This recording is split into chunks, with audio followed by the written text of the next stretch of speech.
Hi there, this is Dennis Velco with OutBüro. You're listening to OutBüro Voices, where we have engaging conversations with LGBTQ professionals, entrepreneurs, and community leaders from around the world.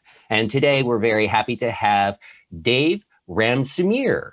He is hailing from Toronto and has involved in many things. And I think it's probably best to just jump in and have Dëv chat about that. So welcome to the show, Dëv. Excellent. Thank you so much for having me, Dennis. It's an honor to be on this program, and thank you for inviting me as a guest today. Oh, well, absolutely. We've had a couple really great conversations, both in diverse topics as well as lengthy. You're obviously someone like me who loves to communicate and chit chat and so forth. So I think we're going to have a great episode here. So Dëv, give us a little bit of information, about your professional background and, kind of how that wound and wiggled its way into what you're focusing on today, which is actually several things. So we'll kind of get to each of those. Excellent. Thank you. So I'll give a bit of background on where I started. I started my first media company at the age of 14, and it was always focused on the areas of inclusion and diversity in arts, entertainment, culture, fashion. So with that being said, my focus was always to bring ethnic visible minorities, BIPOC, queer, trans, regardless of orientation, identity, size diversity, ability diversity to the media in an artistic format. So whether it was on television, in film, as news broadcasters, and allow the world to see this, the diversity that we actually have. That topic was brought to light about 23 years ago. Actually, January will be my 23rd year in business. Oh, goodness. Moving on from there, working with corporations and helping to create their advertising campaigns, again, focusing on diversity, mostly in fashion, and then producing most of the major fashion weeks worldwide. Wow, you actually worked in background. So you actually, I think I missed that. I know we talked a little bit about Fashion Week earlier, but I didn't quite get that you were one of the producers of the Fashion Weeks. Yes, so Fashion Week actually has a major production company that produces them. However, they hire other producers to produce things like the offsite shows or specific shows for specific designers if they require their own producers. So yeah, from the age of 16 to 27, I've produced shows for London, Paris, Milan, New York, Toronto Fashion Week as well. And then some of the early stages of the starting fashion weeks, like a Berlin, like a Copenhagen, Seoul, and the list goes on. Oh, well, very, very interesting. What a diverse background. And so what kind of made you, what kind of drove your interest in focusing on the diversity side of things and, the fashion, and how did that, kind of coalesce or collide? That's actually a very interesting question because, yeah, how does a 14-year-old become a show producer, an advertising director, a media personality, and a network owner, all with inclusion diversity? At 14, you sort of lack certain diplomacies. I remember looking at a magazine ad and actually saying to myself, you know what? My friends don't look like this, and my friends are the ones purchasing the product. Mm. And I don't know if you remember this, but back in 1998, on the side of an ad, it never said, please visit our website. It used to say, please call this 1-800 number for customer comments and complaints. So I remember calling one of the companies and mentioning that, your people really should look like the people buying the product. You might sell more. And so from there, I came up with this idea of why don't companies reflect the consumer? And so again, that was size diversity, that was ethnic visible minority, BIPOC, gender, orientation, identity, and ability diversity in campaigns. So yeah, that I would say is where it really birthed from. It was just being a mouthy kid who talked too much and falling into the right person who actually took that phone call. Oh, well, very, very interesting. And too, having, seen that and recognized it and voiced those concerns, in 98, where today that is a mainstream concept. I mean, most, I can't really think of any fashion brand that would be ignoring that, and not be completely, especially in this day and age. Yeah, without being completely ludicrous. Like I'm even thinking that even Victoria's Secret, if I'm not mistaken, has, what you would consider plus size models and people of color and so forth to reflect their base as closely as possible. So that was a bit of a pioneer. Thank you for actually recognizing that, though, Dennis. Oh, well, it is very aware. Well, and I, perhaps also because every day I consume news and I look at things, you're kind of woke yourself to know that. Yes, and yeah, I have feeds of diversity and inclusion, and well, I can't post everything, and but so I filter it. So I see a lot more than I post. But I do know that they've been working on that. So we'll just say that you were one of the pioneers who helped to bring that to fruition. I will say 23 years ago in the next few weeks, it was not a topic. And yes, right. being somebody to look at that discussion in its early infancy was quite the task. To be in that business 23 years later, you have stories to share, you have experiences, you've seen the organizations that have said, you know what, good for them, not us. That's not our brand. That's not the way.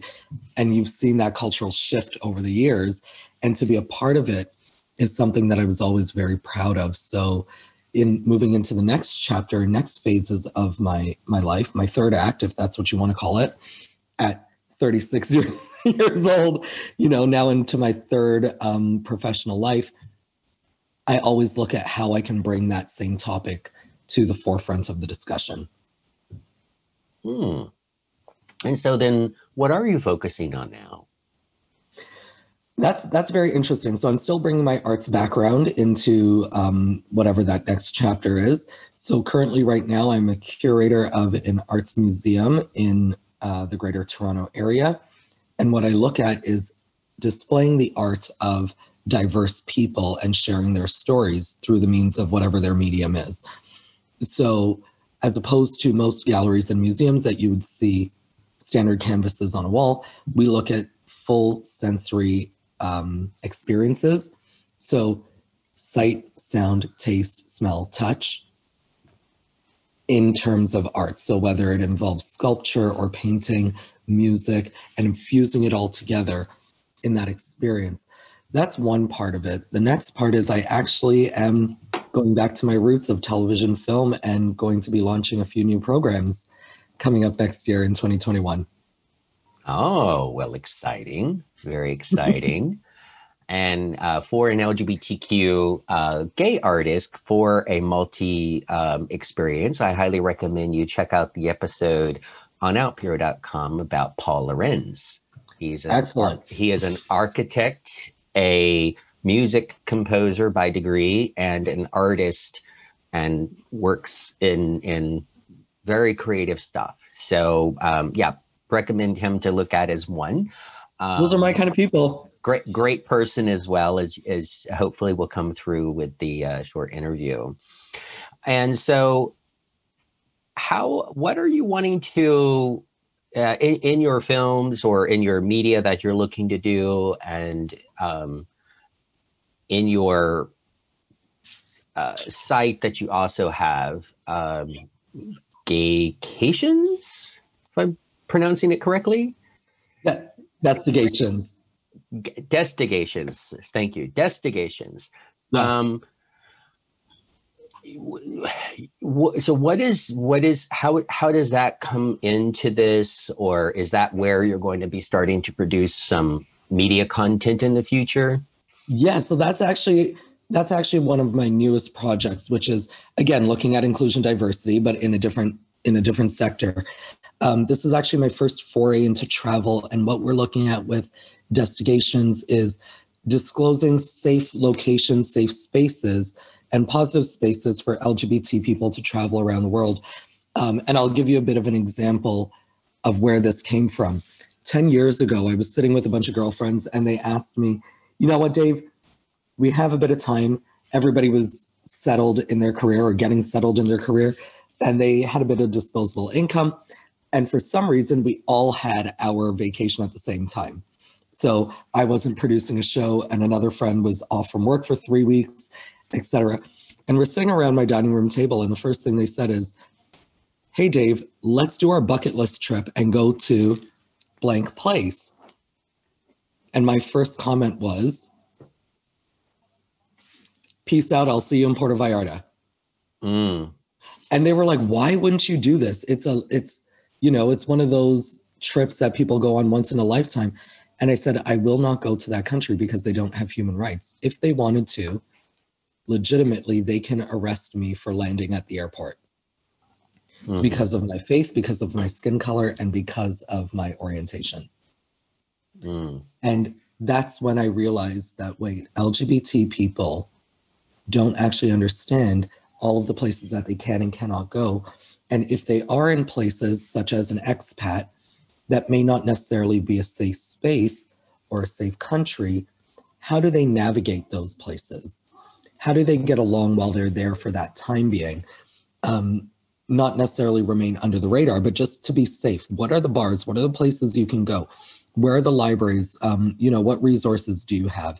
Even medical places. Where can you find the right clinic to go to that will service you as an open LGBT person? Because that doesn't necessarily exist in other countries outside of where we are.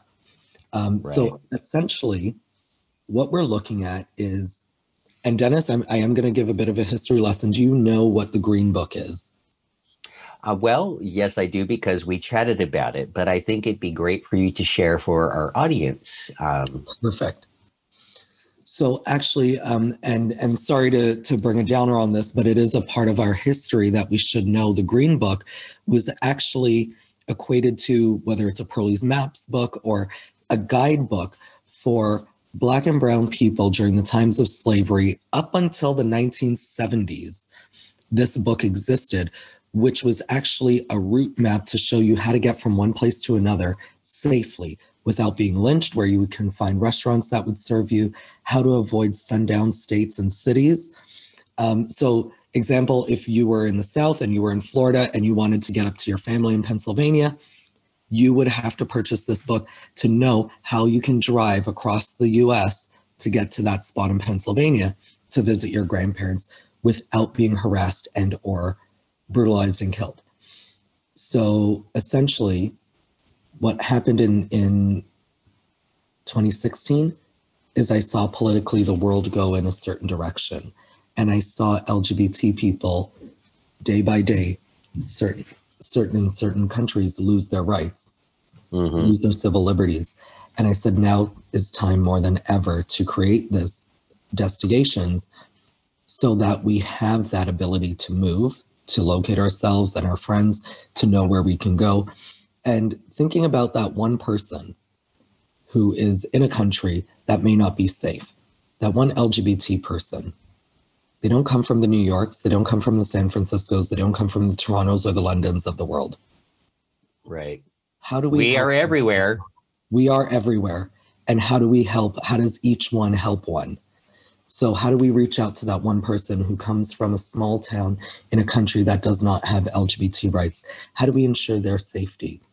How do we ensure the safety of our brothers and sisters and our siblings and the people within our community that we are responsible to take care of? And that's what was the catalyst between saying, you know what, we need to launch this now. And then of course on the entertainment side, so again, it being a media company and looking at the television film, the media profile that will develop as a result of it, is the entertaining aspect. And to also allow gay people to know that, wait, there is more to the world than the major cities that we visit, than the Parises and the Londons and the Milans and the New Yorks. You know, there are the Himalayas that we can visit. And this is how you do it. There are backpacking trails across India, Tibet, across Europe that are countries that we never thought we would have wanted to visit. You know, whether it's Romania or Bulgaria, visiting North Africa and Marrakesh and understanding that, Marrakesh actually had one of the first gay villages ever in history, which is a great part of our LGBT history, and to be able to visit those locations. I think it's very important for us, even knowing that these are not safe spaces. How do we do it? Okay. That goes a little about destinations, and sorry about the long-winded answer. No, well, long-winded answers are good. That's why we allocate time and we have thorough, casual, engaging conversations, right? I'm not Anderson Cooper looking for that one hook liner here. And so you are, that was very interesting. I didn't know that Marrakesh had one of the first gay villages.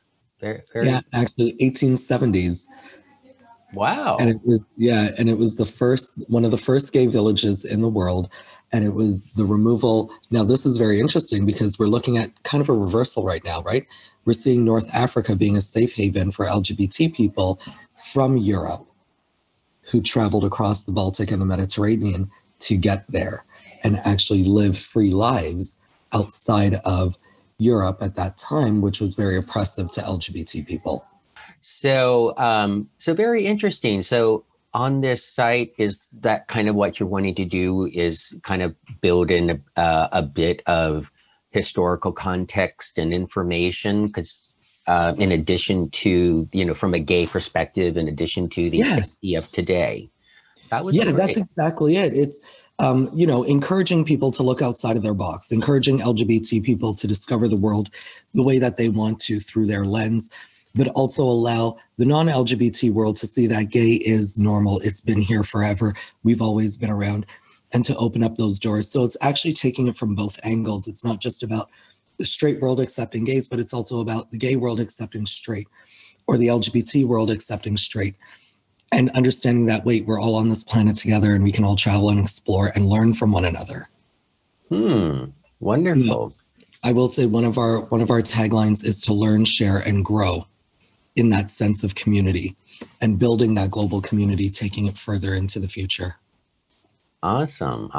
Well, I can certainly think of just a few, like tour operators and organizations that might be, good for your organization to reach out to. That would be perfect. Yes, we want to actually, and I know we've spoken about this, we actually want to provide a badge to organizations to say these are safe LGBT travel organizations that LGBT people can use, can work with. They understand, they have human rights, they comply with human rights and labor laws, and they also offer services specifically tailored to LGBT people with an understanding of the intricacies of their needs and the community. Very cool. Very cool. Yeah. Well, yeah, there's a few travel things that I would love to do once I hit a certain point that I don't feel I have to work every day, 7 days a week, 365 and so forth. Once I have staff to, keep things running for me, can't wait to have a vacay. And hopefully it might be great to go on a destination. There we go. That might, but So I'll tell you one thing, and keep it between us friends here. So destinations, the way that I really planned it was for that once in a lifetime trip. It's not necessarily for that, that all-inclusive that you go on every 4 or 5 months or once a year when you have your holidays. This was designed specifically for that bucket list trip, that once in a lifetime trip that you said, I've always wanted to go on. I would say log on to destinations, find out you need to do nothing. You need to go with the idea of a trip. You will be able to get your visa, your airline tickets, your hotels, your transit. You'll be able to buy your hiking boots if you want and your ski poles if you need them. Find out various locations that you can go, the places that you can visit, and even get your photo album made. All you have to do is show up and return home. Wow. So it's going to be a very comprehensive site. Oh, very, very. You can literally find everything you need to do to travel and also be safe. Awesome. Okay. Well, won't find a potential boyfriend or a hubby for me to go with, but so we aren't a dating site. I will tell you that. And that was actually deliberate. I do have to say that when I did start talking about destinations, many organizations were talking about a particular dating site and dating app that people have been using to travel globally. And I was like, no, that's not us. We are actually designed with something else in mind, which is, again, conversion and bringing two communities together that don't necessarily see eye to eye in other countries, but to understand that, yes, we are all here together. Okay. Well, I could see opportunity for maybe tour organizers, perhaps, like, just if that's not yet on your bucket list, that might be something to think about, is like, okay, well, who are tour organizers who can then bring in people to then go on that one trip? So then you're kind of with a group and you might meet new people from around the world on that new trip, right? So, yes. but yeah, so cool. Well, interesting. So when you say you're starting to work on stuff, like how far along are you with whatever you're comfortable with disclosing? Not a problem. So actually, I will tell you that we are ready to launch in mid-2021. So we are about 6 months away from actually the public being able to use destinations. Okay. We're moving fairly quickly. Yeah, so 6 months from now, we're recording in the middle of December 2020. So you're saying in the summer of 2021. Summer of 2021. Awesome. And well, cool. Well, so we've also talked a little bit about offline that you have a son. And so I'm also I'm an adoptive parent. And so if you don't mind, for inspiration for, folks out there maybe considering family, perhaps if you don't mind, we could chat just a little bit about, how we both kind of came to be parents. Of course. And thank you so much for bringing that into the conversation, because I think that's an important part of all of our lives, right? Is family, is connection, is the community that we build around us, that sort of inner circle. And for some of it, it's the family we were born with, and for some of it, it's the chosen family, right? Absolutely. In my case, obviously, I did not give birth. But what did occur is I became a guardian to a friend's child that they were unable to take care of at that moment in time. Okay. So, and it had nothing to do with them. Like, they were fully financially stable, mentally stable. It was the fact that they were going through a messy divorce at the time. And that it was more of a mode of protecting them from the other partner in that relationship. So at 3 months, I ended up becoming mother and father to a 3-month-old. I actually had to learn how to nurse. Okay. Yes, and learn how to clean up all the vomit, everything that involves having a child, actually carrying a child with me to meetings, to work, and having that there and rocking the child while I'm working. And now we're looking at year 7. Oh, coming up in a few weeks. It's going to be 7 years, and at this moment in time, he is actually fully ready to go back to his family. Oh, okay. So it's actually a huge life transition for me, but I will say, for anybody out there who's looking at a more permanent decision, there is nothing you will enjoy more and nothing you will feel more fulfillment from. As you and I have spoke, Dennis, I've had a very long and exciting journey in my few years, only because I started so young, right? I was 14 when I started. I'm 36 now, so 22 going on 23 years very soon. And of all the things that I can say that I've done, that I have achieved, that I've accomplished, the places that I've gone and the people that I've met, the most engaging human being is that child. Yeah. The most fun that I have is at home, having popcorn and hot chocolate, watching a movie, even though it's the same cartoon movie 4 times a week, 5 times a week for the last 7 years. I have more fun doing that than I have anything else. On my 30th birthday, when I got him, I remember one thing that was being said to me all throughout my years. I remember, again, starting the company at 14, I would have an anniversary party every year. And I remember at my first anniversary and my 5th anniversary and 7th and 10th anniversary, everybody used to tell me, they're like, Dave, you know what? Wait until you're 30. Wait until that. Like, you're celebrating your 2nd anniversary, but you're only 15. You know, you're only 16 years old. Wait until you're 30 and you'll see. So in my brain, my entire life, I was waiting for that moment of 30 and what actually happens, because everybody built it up in my brain. And I remember on my 30th birthday, it's about to cross midnight. I'm sitting at home doing absolutely nothing, wearing a onesie, again, hot chocolate and popcorn. So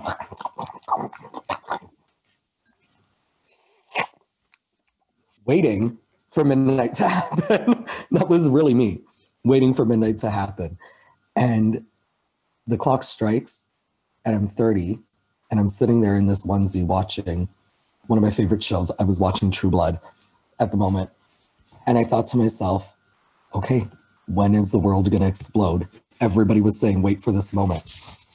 And I realized one thing.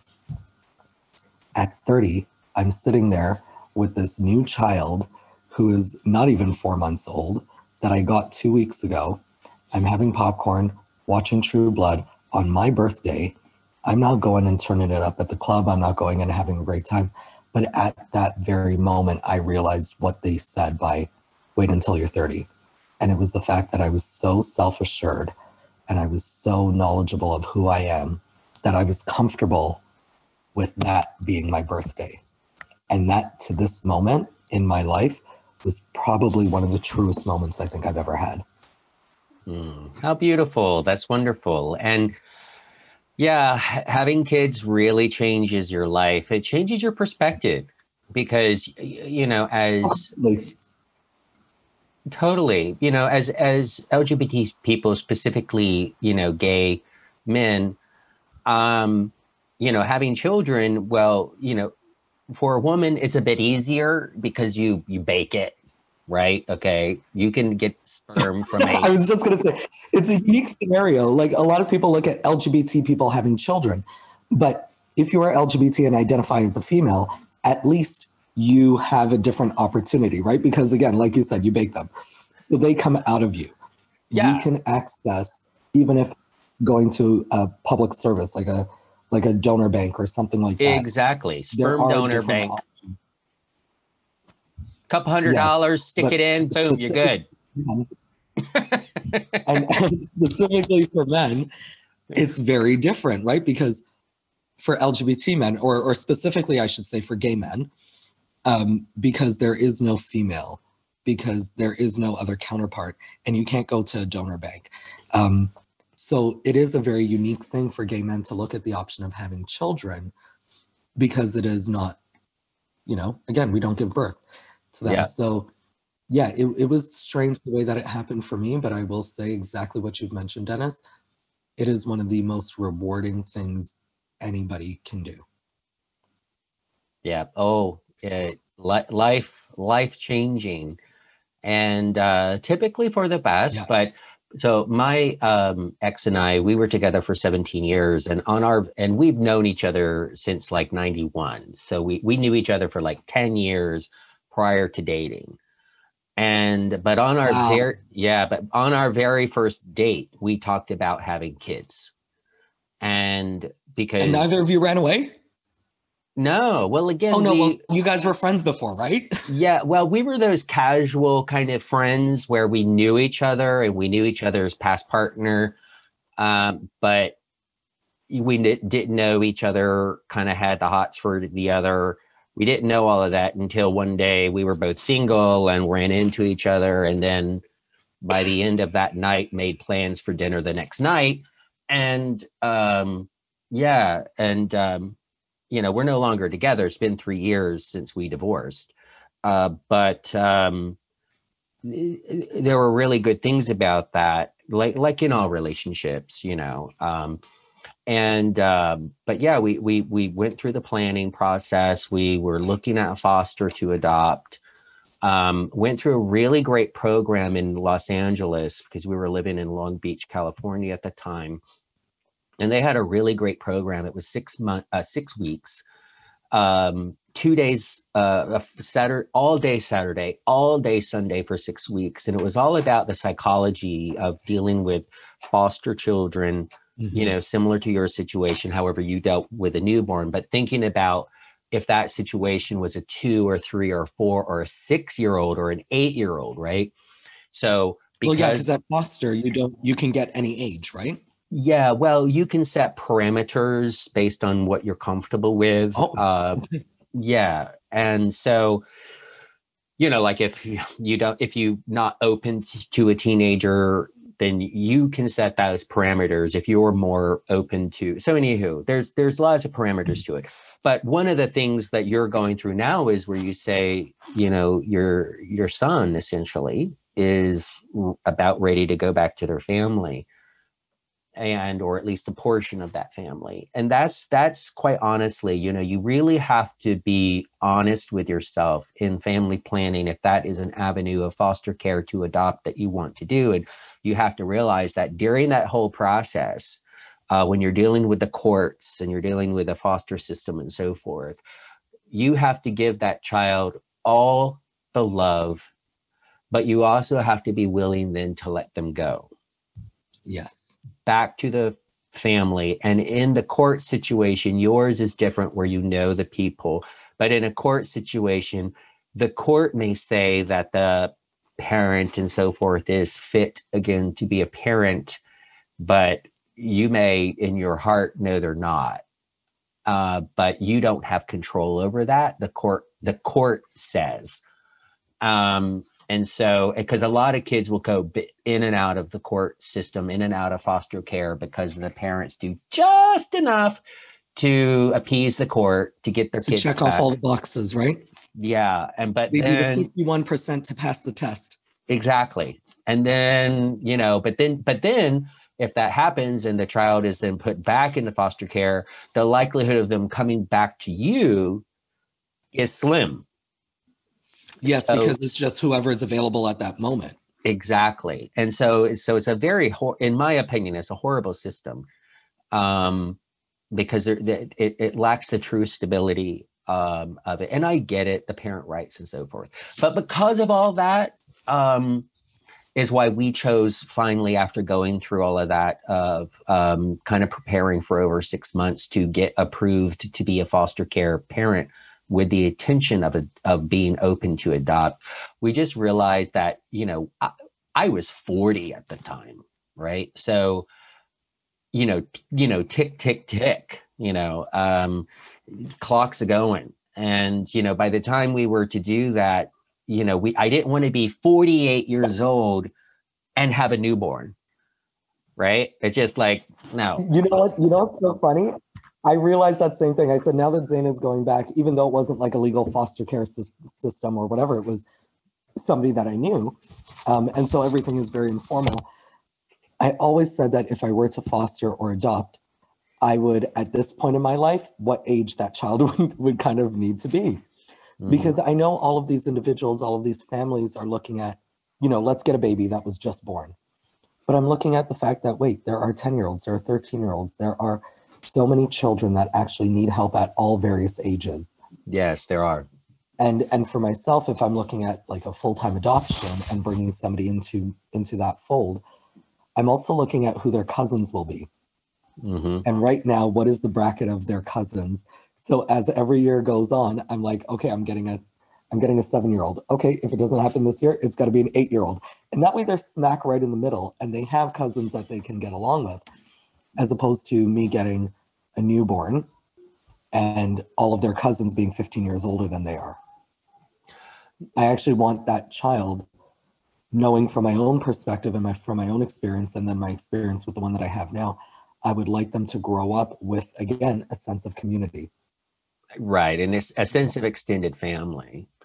Yes, because they've already came from a place that they were removed from, or that they voluntarily removed themselves from. So we already know that there is the possibility of coming with baggage, of coming with lack of sense of belonging, a lack of community, a lack of feeling that togetherness. So the least I can do is ensure that there's others their age. Right. Well, and we did do the newborn adoption during our process, where we got matched with the birth mother. There's a big stories I could do all about the whole foodblah I won't get into right now. But you know, one of the things out there for folks, as you mentioned, is the older. And you know, one of the travesties of today, still in you know, end of 2020, going into 2021, is, you know, even in developed countries, supposedly developed like the United States, so many teenagers and even 11-year-olds and 12 and 13, 14, even 16-year-olds are coming out to their parents, or their parents are finding out by accident, right? They're getting found out that they're LGBTQ and getting There's something on the phone or on the computer, or they're checking the browser history, something. Something happens, and they get kicked out of their homes, literally. I mean, you know, how awful is that? And you know, there's such a huge, like, I want to say, if I'm not mistaken, over 30% of youth who are homeless are LGBTQ. Are LGBT. And the reasons are that, and you know, those are folks who could really use a great mentor and parent. If you are out there and you're maybe considering, you know, how to expand your family, or just that you're open to providing a safe and loving home to someone in their teens who is LGBTQ, you know, what a wonderful thing. Even if it's, you know, just, even if they are, say, 15 years old, you know, you're not getting that newborn, or you're not getting that 2-year-old, but think of the impact that you could have on that young person's life, not only giving them a stable home to, you know, a safe place to have a bed and a bedroom and clothing and food and so forth, but also you're able to be a mentor and help that young person in their schooling, help them perhaps, you know, seek out educate grants for college and so forth, that if they were living on the streets, they would never have the opportunity to do. So think about, you know, even a 15 or a 16-year-old, there's still an opportunity to make a huge difference in that person's life. So, so at any rate, not to get overly melancholy on you. No, but one thing that I would like to add to the audience as well, or for the audience, is yes, thank you for mentioning that there are kids of all ages that you can mentor, that you can bring into your family fold, that you can support, that you can help. But I will also say, remove yourself from that equation. I know everybody wants, you know, what they consider to be something ideal, but I will truly say it. When making that decision to either adopt or foster or whatever, the decision is no longer about you. That decision should be about that child. And so the one thing, as I mentioned, as the years go on, I know what age that child would need to be that I should adopt, because now it's, again, they will grow up with a sense of community and family. But you mentioned it, we are going to get older. What happens, you know, when the inevitable occurs, and you know, you're 30 years older than this person, or 40 years older in your case, and your time comes where you are no longer there. And you've left this person with no sense of community. So now they have cousins, they have siblings, they have people their age. That is the importance for me of having people their age that they can grow up with and have a full life. And then again, looking at that college, looking at that university, whatever it is they're going to, how do we bring them up to where they would be should they not have suffered whatever trauma it was that took them out of their homes? And especially as LGBT people, again, how do we pay it forward to our community? For us that were privileged and that were able to make it out great on the other side, how do we give back to those that never had that chance? Yeah, absolutely. Absolutely. So, if I weren't so Botoxed. what's that? I'm kidding. I said I would shed a tear if I weren't so Botoxed. Oh my God, that's hilarious. Well, I have a joke for you that I all natural, baby. Okay, all natural. Too funny. I've always said a joke in the past. It's like, whenever we were looking at the going through the whole process too, it's like I used to joke with folks and say, oh well, I pay top dollar for the best fertility doctors in the country, And, you know, no doctor was able to give me hope on getting pregnant, although we tried and tried and tried. So we had to explore this route. You might be doing it wrong. Just saying. I don't know. Just try again, honey. Try it. Let's try again. You ever pay attention in science and biology class in elementary school? Too funny. Just saying, you know what I mean? Like, we did learn about it. Yeah. At least in Canada, I don't know. I can't be criticizing other people's education system, but in Canada, we learned about it at a young age. Too funny. Well, cool. Well, we have definitely talked about many topics here, and, you know, appreciate you sharing a little bit about your professional story, some of your history, about your exciting new chapter in your life, and as well as about, you know, creating your sense of family with your young one that you've been caring for. That is so great. And, you know, that is really part of the depth of stories that I'm trying to get to here is, you know, yes, OutBüro is focused on the professional life, but being a parent myself as well is knowing that we're all complex in how in our lives, and having a family also, just like it does for, you know, the traditional quote unquote family, it affects your professional life, right? You need to take, you know, which is so also great is having major organizations, major employers now recognizing and giving family leave for all genders equally. And like up to one company I read the other day was giving all employees, regardless of gender, regardless of sexual orientation, etc., and regardless of how the family came to be, 18 weeks of parental leave. Isn't that amazing? So yeah, click for that. And I hope that many other organizations follow suit and realize also that gender equality also is not just about equality of females. It's not. Gender equality is also about identity. Yes, treating everyone equal. And so for those companies out there, hopefully they'll take the cue from that one organization. Unfortunately, I don't have the news article right off the top of my head. I'll go back and look it up and post it. But you know, treating fathers, you know, fathers really, most, you know, even in the heterosexual community, most don't get that. You know, it's the wife that gets the parental leave and the husband doesn't. So that is unfortunate because it lacks giving that parent the bonding opportunity with that child.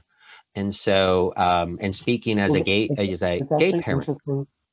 Sorry, it's actually interesting that you say that, and I do want to come back to it. Sorry, please continue. Oh, well, we can dive into that now, because one of the things too is whenever I was traveling so much, and I was actually laid off of a long-term consulting project 3 weeks before our son was due to be born.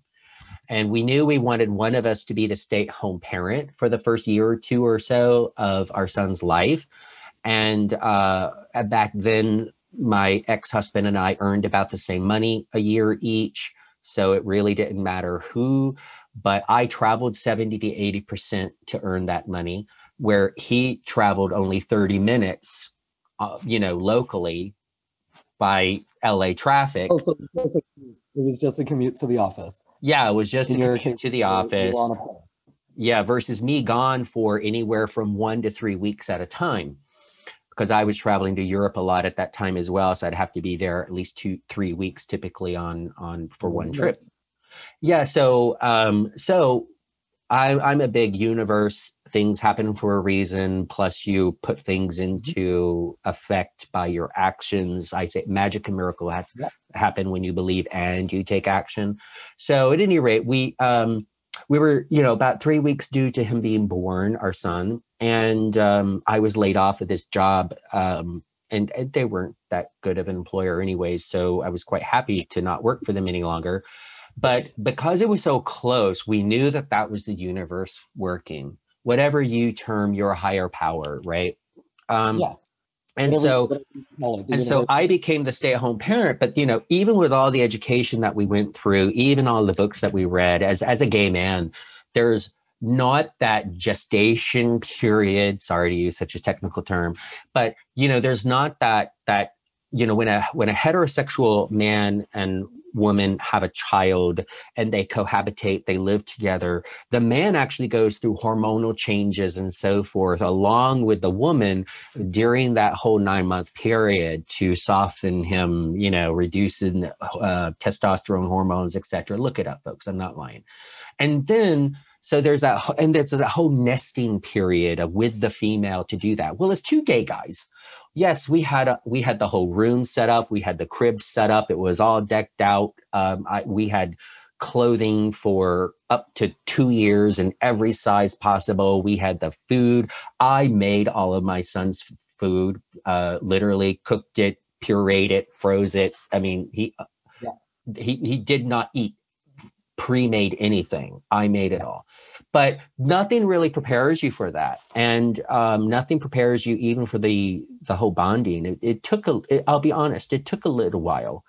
You know, there was a few days that I would just, you know, again, I went from traveling 80% of my time to all of a sudden being the stay-at-home parent going, la, la, la, la, la, la, la. He's napping 8 hours a day. What do I do with myself? And so it was a huge life adjustment for me. And there were some days that were just literally on the floor, pounding my fist on the floor, crying my eyes out, because I was just like, what do I do? How do I do this? It's such a, you know, it's such a huge transition. Now you get over that and you learn.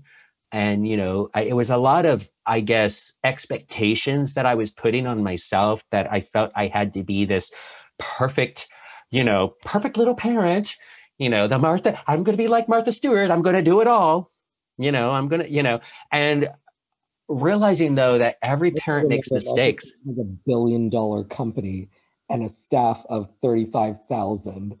Like, you know what I mean? Yeah. Yeah. So anywho, it's parents are very different. Yeah. And it's tough. But, you know, nothing quite prepares you. But the big thing is that billions of people have done it before you. And all you have to do is give your best. What's that? And I love that you said that, because I tell that to all of my other friends who are parents that, you know, for when they're first-time parents and they're like, no, but Dave, you don't get it. It's like this. This is like, my child's different. And I'm like, we've been around since the dawn of our time as humans. On this planet alone right now, at this current moment, we are stretching 8 billion people. And now multiply that by the whatever 100,000 years that we've been on this planet. You really aren't the only one to ever have gone through what you think you are. And I love it. Like, it's such a novice parent thing whenever they have their first child, to feel that. Yeah. To feel that, you know, oh no, but you really don't get it. It's like this. It's every 2 hours they get up, and I'm like, so does every child. Yeah, exactly. It's 2 hours and needs feeding. Exactly. And yeah. So, well, very cool. Well, listen, I know we're pretty much out of time here, so of what we allocated. Time. And you know, it's so good to be able to talk about these different things, because I just you know, there's never enough, right? There's never enough conversations in the world, especially in the LGBT community, and around all of it, around professionalism, as well as family and all of its complexities. So I appreciate this time together today. No, thank you so much. Invite me back anytime. I love spending time with you, Dennis. And you know what? Congratulations on your new ventures. And I just want to give a big shout out to the OutBüro family, everybody out there. Look forward to seeing what you say in the comments below and in the chats. And let's keep the dialogue moving. Let's build a global community of LGBT business people and people in general. So, absolutely. As I like to say, the professionals are everything from dog walkers to astronauts. So if you do anything at all other than sit at home on the couch watching Netflix, you belong on OutBüro.com. So maybe you're a professional hamburger flipper. That's all good. You belong on OutBüro.com. You're a professional. Come on, share your story. Those are some of the most inspiring and important stories to share. Let's start sharing the stories of everyone, please. Thank you so much, Dennis, for what you're doing with OutBüro. Thank you for the community that you're building. And I look forward to all the amazing things that are coming in the near future for you. Awesome, and likewise with you. Thank you, everyone, for joining us for this episode of OutBüro Voices, where we have interesting, engaging conversations with LGBTQ professionals, entrepreneurs, and community leaders around the world. Be sure to log on and create your profile on outbureau.com. Jump into conversations, share information, learn from others, and grow. Join the groups in order to connect with people in your area, industry, or so forth. Don't see one yet? Go ahead and start it. Thank you so much. You have a wonderful rest of your day. Bye-bye.